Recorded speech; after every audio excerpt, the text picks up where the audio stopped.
Pour faciliter la mobilité individuelle, il existe 3 applications sur smartphone. Toutes mesurent la vitesse de déplacement, l'averse visible sur le radar météo, et prévoient les instants de passage de l'averse sur un point donné. Mais elles utilisent des outils différents. Pour comparer les résultats de ces prévisions rendues publiques, il suffit d'afficher au même instant les écrans de chacune de ces applications. Ces écrans présentent tous l'heure de la capture et le lieu de la prévision. Vos cressons dans cette présentation. L'écran météo libre présente les instants prévus avec pluie sous forme de secteurs remplis de gouttes et il présente aussi l'horizon de prévision fiable.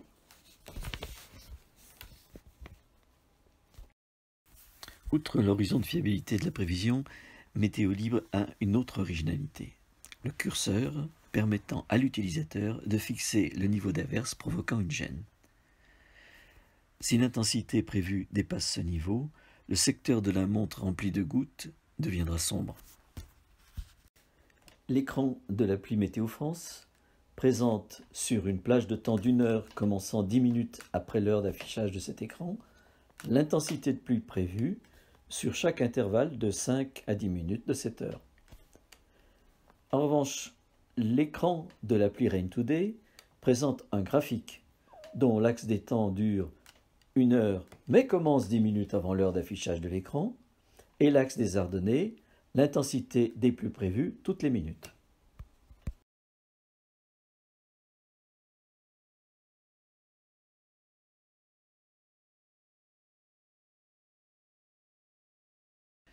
Ces 2 autres applis n'indiquent pas comment apprécier l'intensité d'une pluie. Le promeneur sans protection jugera sans doute qu'une intensité modérée est gênante, alors que s'il est bien protégé, le terme modéré suggérera que sa protection ne craint pas d'être transpercée. Observez d'abord la capture de l'écran de l'appli Rain Today, à droite. Elle est plus difficile à interpréter. Entre 13h55 et 14h05, on voit la prévision de pluie comme une ligne bleue et la plage d'incertitude de cette prévision en gris autour de cette ligne. Observez ensuite sur la capture d'écran de l'appli Météo France au centre la prévision entre 14h10 et 14h15, donc différente de celle de Rain Today.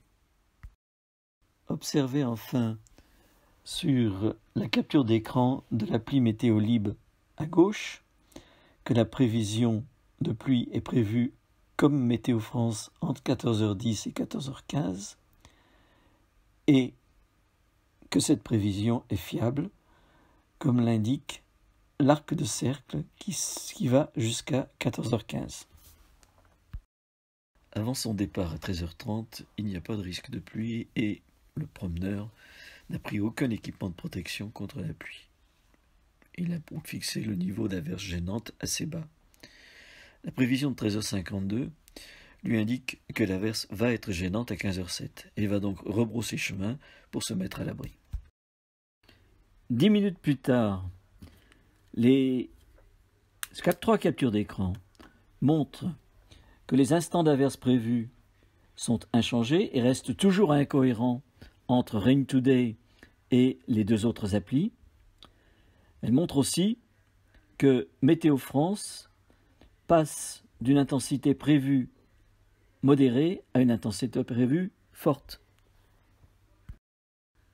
3 minutes plus tard, la seule différence avec les captures d'écran précédentes est que Météo France n'affiche pas à 14h04 les prévisions entre 14h05 et 14h15, instant où va se dérouler l'averse. Cette photo, prise à 14h08, montre que l'utilisateur de Météo Libre s'est mis à l'abri sur le sol sec et qu'en dehors, le sol est mouillé et donc que la pluie a commencé. Avec cette vidéo prise à 14h08, vous pouvez constater l'averse s'intensifie, elle devient gênante pour un promeneur sans protection. À 14h12, cette vidéo montre que l'averse est très forte et vraiment gênante sans protection. L'averse est brève, le promeneur sans protection, mais ayant pu se mettre à l'abri grâce à l'appli Météolib, peut continuer, rassuré par la fiabilité de la prévision. Au vu des prévisions de Météolib et Météo France dès 13h52, un promeneur sans protection jugera qu'elles sont bonnes, contrairement aux prévisions de Rain Today. Il sera cependant resté perplexe pendant 4 minutes entre 14h04 et 14h08 par l'absence de prévision entre 14h05 et 14h15 de l'appli Météo France. Les diapos suivantes analysent les causes de ces différences nettes de prévision. Elles sont très techniques. Si vous n'en avez pas besoin pour être convaincu de la garantie supplémentaire qu'apporte Météolib par rapport à d'autres applis concurrentes, téléchargez sur l'App Store l'appli Météolib qui est gratuite et sans publicité.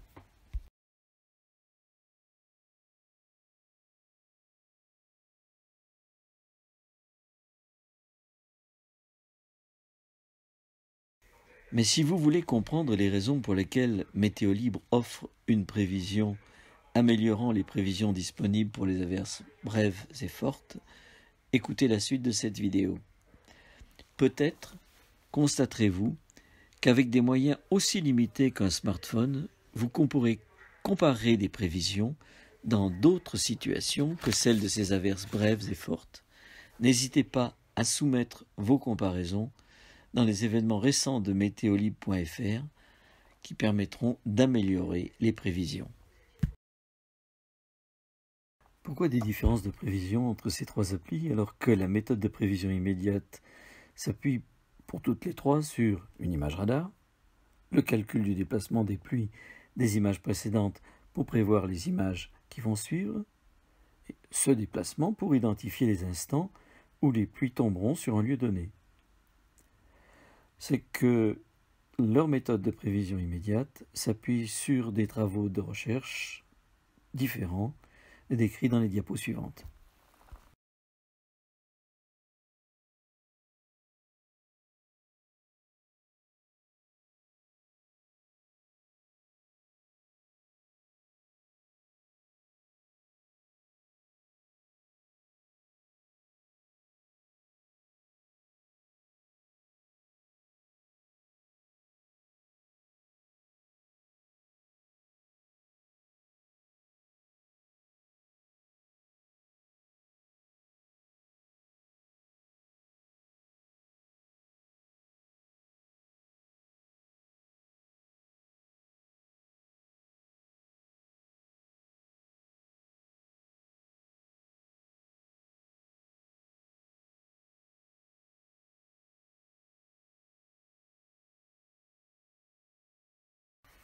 Certes, les approches de recherche décrites dans les diapos précédentes peuvent conduire à des différences entre les prévisions. Mais il faut des caractéristiques des images de radar particulières pour qu'elles aboutissent à des différences de prévision aussi nettes. Examinons ces caractéristiques. Entre 13h24 et 13h48, on constate sur ces trois images l'évolution rapide de l'averse qui va toucher vos cressons, le point bleu dans les images. Ce qui rend évidemment imprécise toute prévision effectuée avec une image radar antérieure à 13h50. En revanche, de 13h50 à 14h10, la forme et l'intensité de l'averse varient peu. Les prévisions utilisées par Rain Today s'appuient donc sur des images antérieures, ce qui s'explique peut-être par la durée de calcul de l'algorithme de prévision utilisé par Météo Group. En outre, seule l'importance des données prévues affichées par Météo France rend impraticable avant 14h10 l'affichage de prévision utilisant l'image de 14h. On constate sur ces images qu'en 20 minutes, les caractéristiques de taille et de forme de ces averses évoluent considérablement. La prévision va donc être au-delà de 20 minutes assez incertaine. C'est grâce à l'analyse statistique des caractéristiques des averses environnantes, la thèse de Thierry Deneux, que la durée de prévision fiable est évaluée à 20 minutes sur Météolib. Dans une situation comme celle du 1er mai, Météolib offre une garantie supplémentaire par rapport aux applis concurrentes. Si vous vous déplacez à pied ou avec des engins de mobilité active, vélo, trottinette, n'hésitez pas à télécharger sur l'App Store l'appli Météolib, elle est gratuite et sans publicité.